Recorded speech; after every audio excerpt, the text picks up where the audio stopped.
Welcome to bird media. నేను మీ Pawan Krishnamurthy. Pulivendula MLA YSRCP అధినేత YS Jaganmohan Reddy, మాజీ ముఖ్యమంత్రి కూడా విశాఖపట్నం స్టీల్ ప్లాంట్లో జరిగినటువంటి ప్రమాద బాధితుల కుటుంబాలని పరామర్శించడానికి వెళ్ళారు. పరామర్శ అనే దానికంటే కూడా దీన్ని శవ జాతర అని పిలవచ్చు. Yes, it could be a criticising word, but it is apt. శవ జాతర ఆల్రెడీ మీరు చూస్తూనే ఉన్నారు, లైవ్ అంతా అయింది, దట్స్ ఫైన్. అయితే ముందుగా వారు మాట్లాడినటువంటి కొన్ని మాటల్ని మనం ఇక్కడ విని తరించాల్సినటువంటి భాగ్యం ఈరోజు మనకే దక్కింది అనుకోండి. ఇందులో ఆయన ముఖ్యంగా మాట్లాడినటువంటి కొన్ని మాటలనే నేను ఇక్కడ తీసుకుంటున్నాను. ఓవరాల్ దాని మీద అనాలిసిస్ మళ్ళీ మాట్లాడుకోవచ్చు. Just few of them.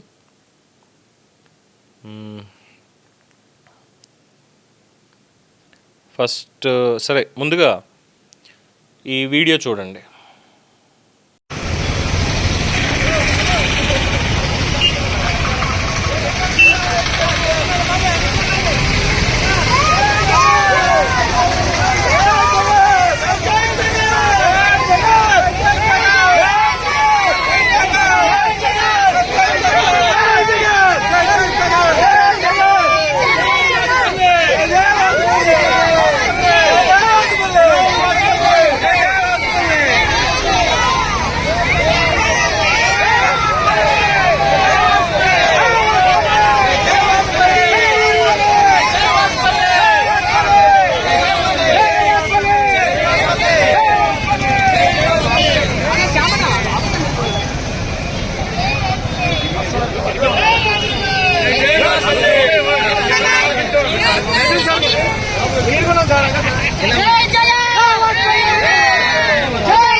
చూసారుగా, జగన్మోహన్ రెడ్డి నిజంగా ఒక ప్రజాప్రతినిధిగా, బాధ్యతాయుతమైనటువంటి ప్రజాప్రతినిధిగా అక్కడికి పరామర్శకు వెళ్ళి వాళ్ళని ఓదార్చి, అంటే ఆయన స్టైల్లో ఓదార్చి ఉంటే నిజంగా చాలా అద్భుతంగా ఉండేది. నిజంగా అభిమానానికి కూడా పాత్రులై ఉండేవాళ్ళు. కానీ ఆయన అక్కడికి వెళుతున్నది పరామర్శకి కాదు, అదేదో జైత్రయాత్ర లేదో దండయాత్ర అనేటువంటి విధంగా దానికి జన సమీకరణ కూడా చేసి, అంటే కొంతమంది చెప్తున్నారు వాళ్ళే, అక్కడ మాకు 100 రూపాయలు ఇచ్చారు, జగన్ వస్తున్నాడు కాబట్టి రమ్మన్నారని చెప్పి వెళ్తున్నారు. సో ఎవరో పురమాయించినటువంటి పరిస్థితి అది అక్కడికి అయిపోయిందా. ఇక అక్కడ ఆయన మాట్లాడినటువంటి మాటలు అనేది చూస్తే కనుక, ముందుగా స్టీల్ ప్లాంట్కి ఇచ్చిన 11,440 కోట్ల ప్యాకేజ్ గురించి మాట్లాడుతూ, 11,440 కోట్ల ప్యాకేజ్ ఇచ్చినాము అని చెప్పి నిన్న ఈ మధ్య కాలంలో మంత్రులు వచ్చిన వాళ్ళు, చంద్రబాబు నాయుడు గారు సుపుత్రుడు, ఇంకా ఇతరత్ర మంత్రులు ఎవరైతే వచ్చినారో వాళ్ళంతా కూడా మాట్లాడడం జరిగింది. ఈ 11,440 కోట్ల ప్యాకేజ్ ఏదైతే ఉందో, ఈ ప్యాకేజు ఈ కంపెనీలో, ఈ స్టీల్ ఫ్యాక్టరీలో మెయింటెనెన్స్ కోసమో, లేకపోతే సేఫ్టీ పారామీటర్స్ పెంచడం కోసమో, ఎఫిషియన్సీ ఇంప్రూవ్మెంట్ కోసమో తీసుకొచ్చింది కాదు.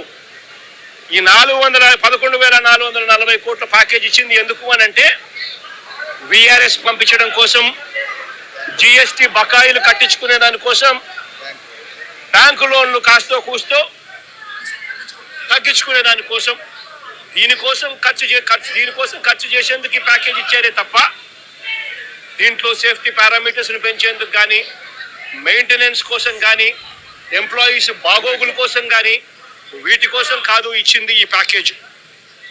ఇంకా ఆశ్చర్యకరమైన విషయం ఏమిటి అని అంటే, ఇప్పుడు జరిగిన ఈ ఇన్సిడెంట్ నిజంగా అన్నిటికన్నా బాధ కలిగిస్తుంది. ఎందుకనంటే ఒక ఘటన జరిగింది. ఆ ఘటన ఎందుకు జరిగింది అని చెప్పి చూస్తే, ఈ ఘటన ఎంప్లాయీస్కి సంబంధించి ఎటువంటి దోషము లేదు.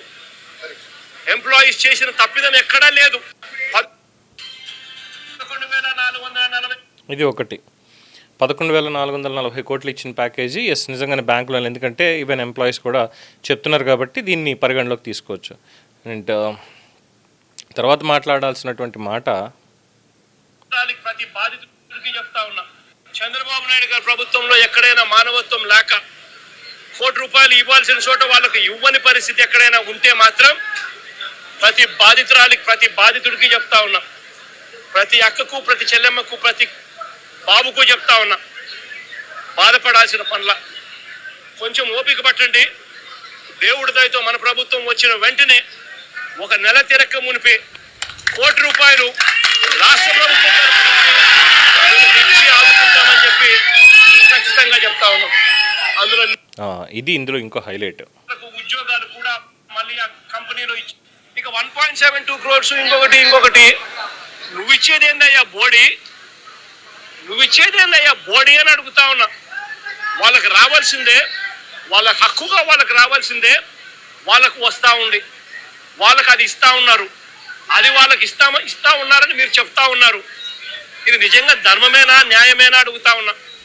ఇదే విశాఖపట్నంలో ఇంతకుముందు మా హయాంలో ఇలాంటి ఒక దుర్ఘటన జరిగితే అక్కడ కూడా మనుషులు చనిపోతే ఎంతమంది చనిపోయినారు? ఎల్జీ పాలిమర్స్ లో అప్పట్లో కూడా ఒక దుర్ఘటన జరిగి 14 మంది అప్పట్లో చనిపోయిన ఘటన జరిగితే రాష్ట్ర ప్రభుత్వం ఎలా స్పందించింది? వెంటనే ముఖ్యమంత్రి ఇక్కడికి వచ్చి, అంటే జగన్ ఇక్కడికి వచ్చి ఏకంగా ₹1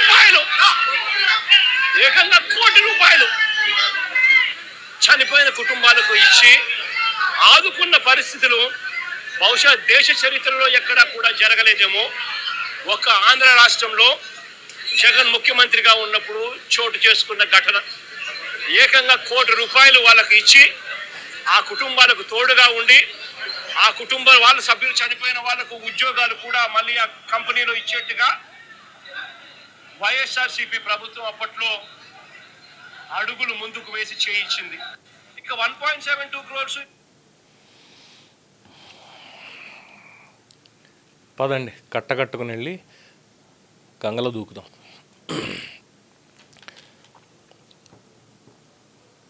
ఏదైతే 11,440 కోట్ల రూపాయల ప్యాకేజ్ వచ్చిందో దాన్ని బ్యాంక్ లోన్స్ క్లియర్ చేయడానికి, తర్వాత మెటీరియల్ కాస్ట్ దాన్ని కొనడానికి వీటికి సంబంధించి ఇచ్చారు తప్ప, అలాగే వీఆర్ఎస్లో కొంతమందికి బకాయిలు ఇవి తీర్చడానికి తప్ప నిజంగానే మెయింటెనెన్స్ కోసం ఇచ్చారా అన్న దాని మీద మిశ్రమ అభిప్రాయాలు అక్కడ వ్యక్తం అవుతున్నాయి. కాబట్టి సో జగన్మోహన్ రెడ్డి గారు అక్కడ మాట్లాడింది ఇన్ జనరల్ కరెక్ట్గానే ఉంది, బాగానే ఉంది.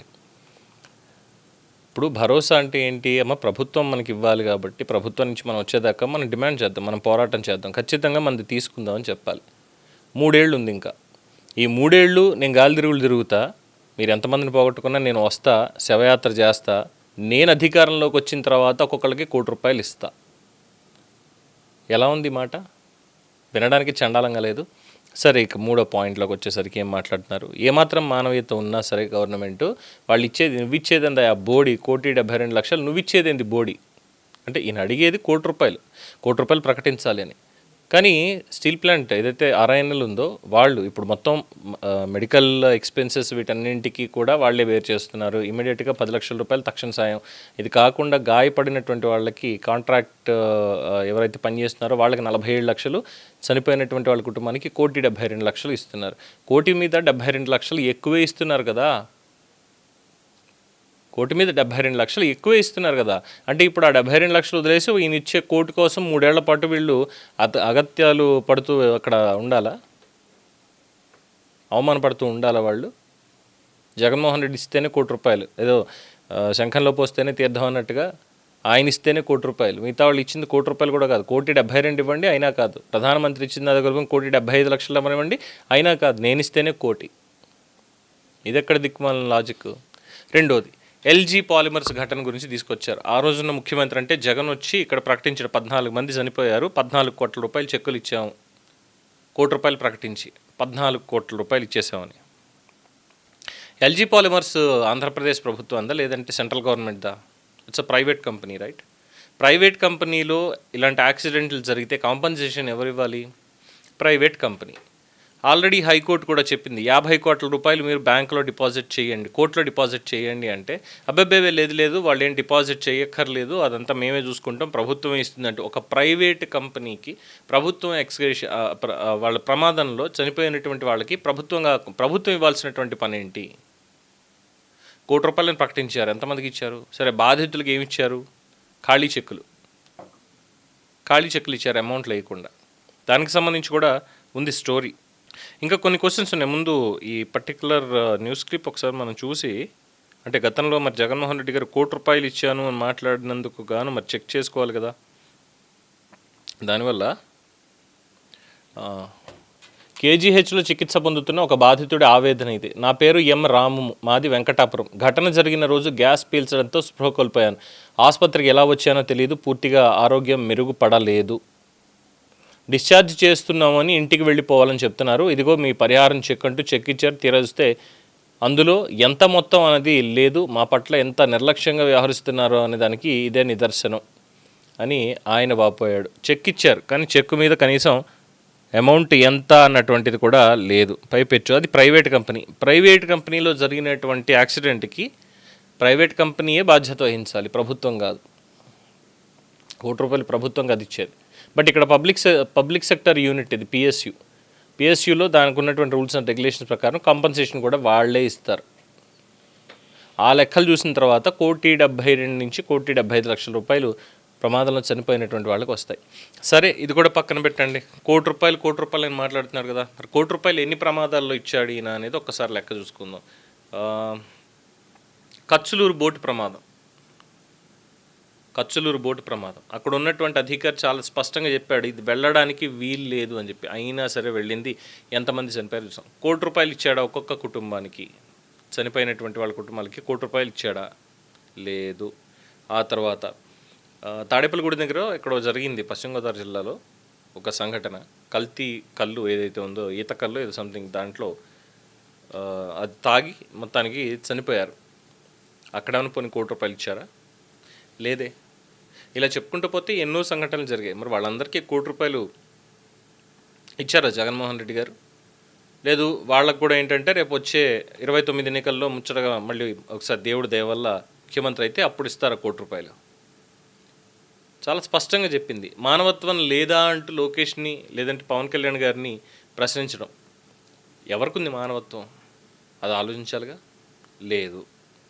మరి ఎందుకు ఈ శవ జాతర పెట్టింది విశాఖపట్నానికి వచ్చి, అందులోనూ చిక్కటి చిరునవ్వుల మధ్యలోకి వచ్చి? అక్కడ వాళ్ళు బాధితులు ఎవరైతే ఉన్నారో వాళ్ళని ఇంకా ఇంకా ఇంకా కుంగదీయడానిక? ఇదే అడుగుతున్నారు. మరి జగన్మోహన్ రెడ్డి దగ్గర సమాధానం ఉంటుందా? చూడాల్సిందే. దీని మీద మీ అభిప్రాయం తెలియజేయండి. చూస్తూనే ఉండండి ది బర్డ్ మీడియా.